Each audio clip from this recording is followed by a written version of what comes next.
Let's talk about this salary cap. So the estimates, and this is the key word here, estimates are out. If you've been listening to Agent Provocateur, Alan believes 97 million is the actual number, but the estimates have come out. And the estimates, which were supposed to wait until the Four Nations face off, but were leaking because the NHL, the walls talk. Estimates are next season, the salary cap will be $95.5 million. That's up about 8.5%. It's 26-27. The estimate is $104 million. And then 27-28, the estimate is $113.5 million. So that's an 8% jump, and then an 8% jump on that, and then like a 9.5% jump. It's a major, major jump, 27-28. But we have to remember that the actual numbers are still not set in place. This could, though, trigger some extensions because now teams finally know, hey, here's what we'll have. And players go, here's how much we can ask. Well, and the first thing I thought with some really big names is maybe sign a one-year deal. Maybe sign a one-year deal. And then when the real kicks in, sign your big one. You know who's looking like the smartest player in the NHL right now? Mitch Marner? No. Gavrikov. If you remember, he was first off trade deadline acquisition, big free agent, defenseman, that sort of thing, and everybody's like, wait, he signed in LA for $5.8 million for 2 years. Yeah, for 2 years, and he saw this coming. It's it's the smart thing to do, right? If the cap has been garbage, and it has been, I don't know, you always run the risk of blowing out your knees, but if you're confident that's not going to happen and you're confident in your abilities, keep it low or keep the amount of years low.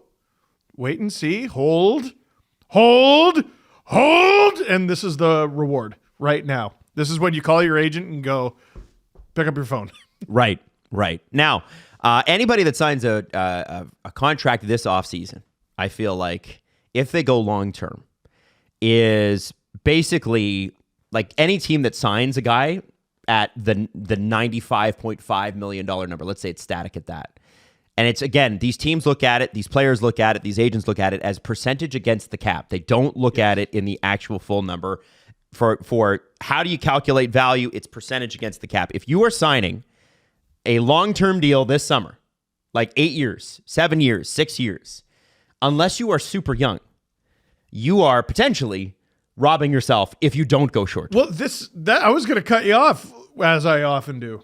No. Like, if you sign an 8-year contract this summer, you got bad advice. Why? Why are you signing an 8-year deal? Mitch, don't listen. Why? Matthew, don't listen. Like, why are you signing an 8-year deal if the cap is going up this aggressively?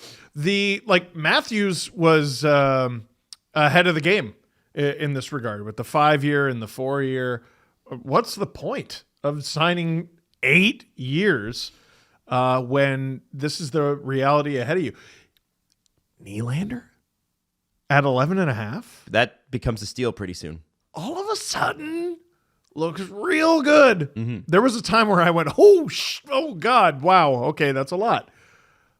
Now, he's still one of the best goal scorers in the league. If you have anyone locked up to 8, you're doing all right. I don't see a reason for a star player to do it. Well, some guys, you know what? It was interesting. If you watch the Amazon documentary specific to Nylander, he doesn't want to move anymore. He moved as a kid so much because his dad was an NHL player that he's like, this is the city I've spent the most time in. I wanted to stay. Yeah, that's a good reason. That's cool. That's a good reason to sign for 8. Yeah. I mean, you know what you could do is, what if you just signed a shorter deal and then didn't move? You could do that too. You could also do that. Now, here's what you brought it up a little bit on the last show, Jesse and Steve. Has anyone been more screwed by the long-term deals they've signed than Nathan MacKinnon?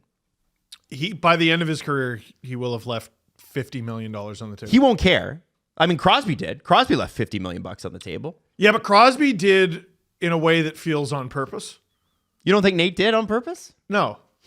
His original deal when he was younger, he was coming off a rough year. Yeah, he signed a long-term deal. I want to say it was 6 years, coming off of a down year. He had 40 points or something like that.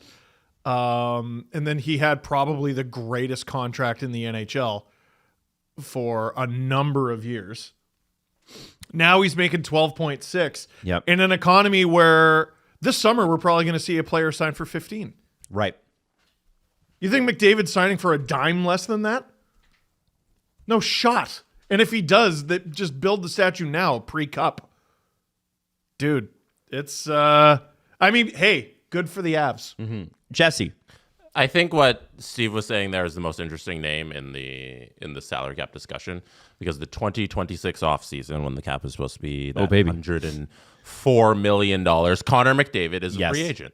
He's going to be eligible to sign an extension coming this offseason, because that's the contract is expiring the next following season. And now that we know the salary cap number is going to be that high, I wonder where those negotiations go, because there's no price that's too high for Conor McDavid. So how high do you go, knowing that the cap's going to be 113 a year later? The best player in the league always gives you a discount when you think about it.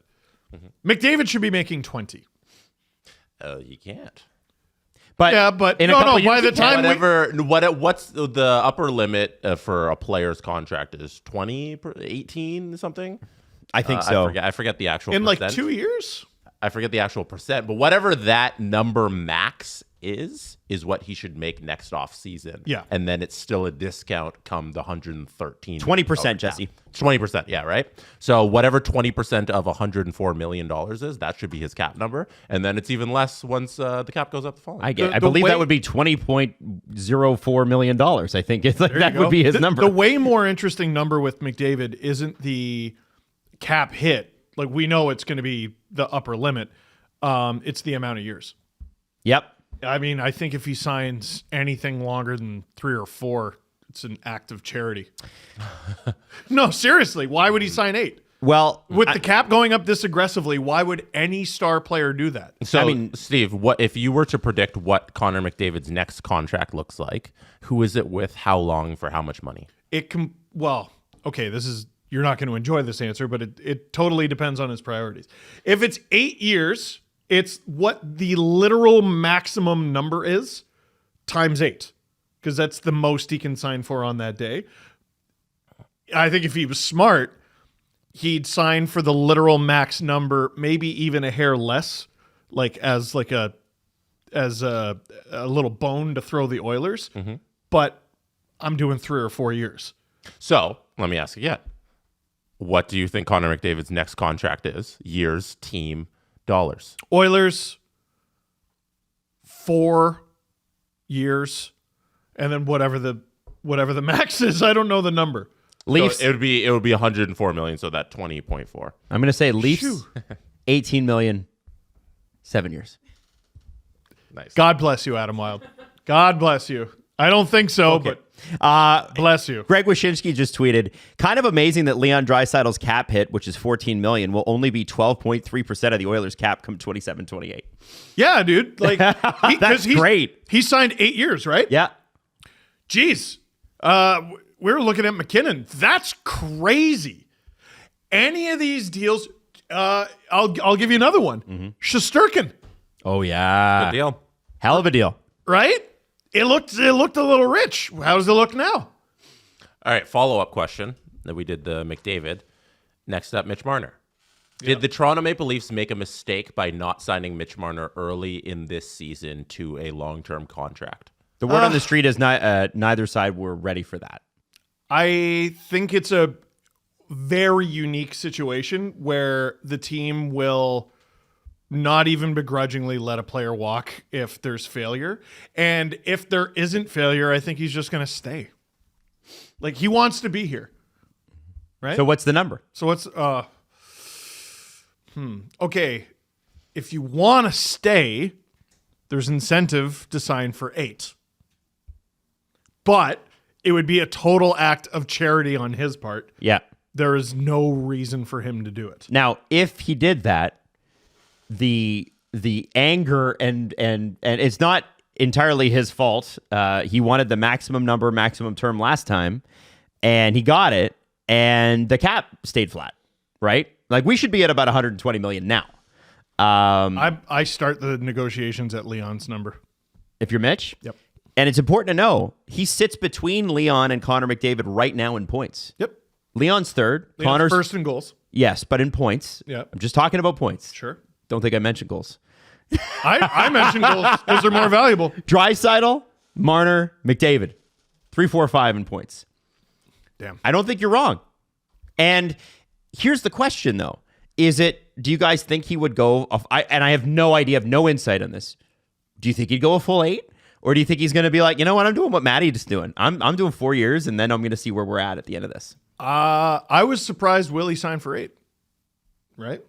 Jess, what do you think? This is all copy. You said they're neither side were willing to do it, but I feel like at any price somebody's willing to sign the dotted line. Do they offer Mitch that, like, hey, I can't refuse this number at this point, number earlier in the season? And is that beneficial for them? If they give him Leon Draisaitl's contract, $112 million, I think he's probably considering. You think that. he would have taken it? But don't you think that would tip their hand?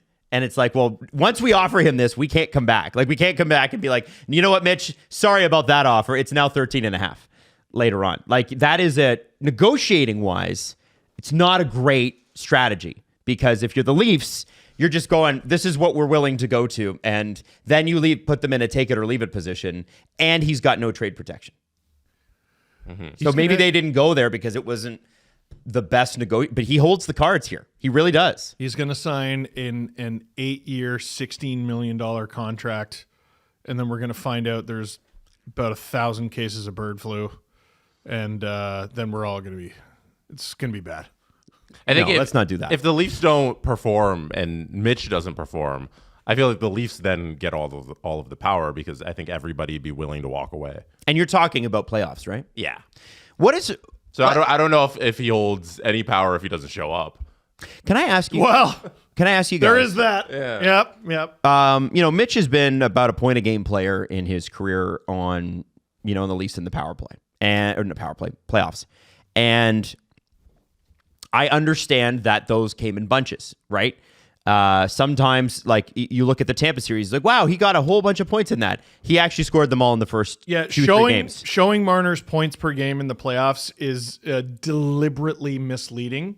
You know what we're talking about, and you're being obtuse. Yes. So, if you're Brad Treliving, Jesse and Steve, and let's say $14 million's on the table, whether it's 4 years, 5 years, 8 years, 3 years, doesn't matter. $14 million's on the table. What do you need to see? Because that's what Steve suggested. You start at the Draisaitl number, right? What do you need to see? And let's say the Leafs, because this is their brand, get one round in the playoffs. What does Mitch need to show you? Is points, play, whatever wise, to know that, you know what, I'm safe. I feel safe committing to him at that number for X amount of years.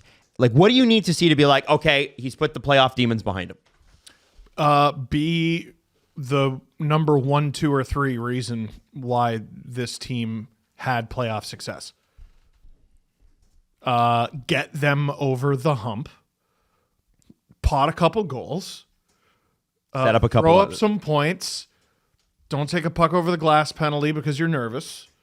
I don't think what's being asked of him is anything other than what he brings in the and regular it's also season? not something that's easy to accomplish, right? But that's what the money's for. That is what the money's for. It's hard. Jesse? It's hard.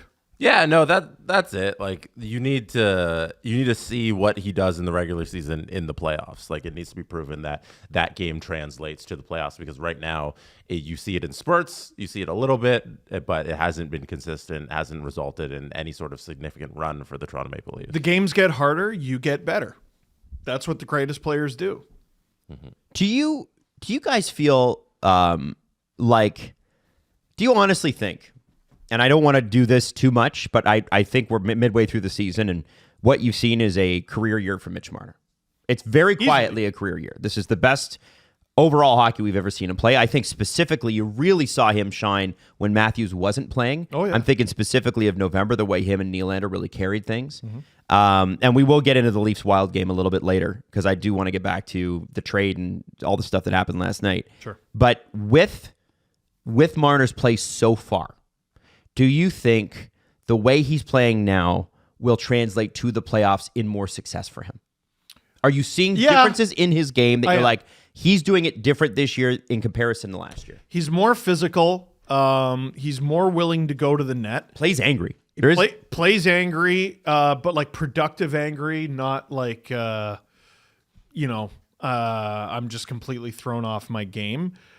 And I would say anything that is in Mitch's game that isn't great for the playoffs is more a symptom of all the Leafs are doing it, and it's not just him. Like, he's still kind of a perimeter player, and it's still too much of a perimeter team. Especially, man, with Nyes and Tavares out of the lineup, it's not that they lost those their production, it's the type of production they provide. The Leafs don't have it. Yeah, there's no dirty area guys right now. No, like a play that I hated late in the Wild game, I think it was Mitch, I'm not totally sure, set up Austin for the side of the net one-timer, and that's a play you can make at any time, right? But you have a 6-on-5. You have the numbers advantage, the man advantage. You're not trusting the guys in front of the net. Like, Matthews isn't shooting for the rebound. He's shooting to put that thing through the back of the net. Yep. You're just not trusting, I think it was McMahon and Pacioretty to get the job done there. So that, but anyway, we're really getting into the weeds there. This is the best he's ever looked, best he's ever played, feistiest he's ever played. Craig Berube's rubbing off on him. The Leafs were, I was going to say right not to bail on him, because that is a complicated conversation. And you have to go back to, well, then there's no movement, blah, blah, blah. Put it this way. I've been over it for many a year. The results haven't been there for many a year. This year, if it doesn't work, can we all get on with our lives?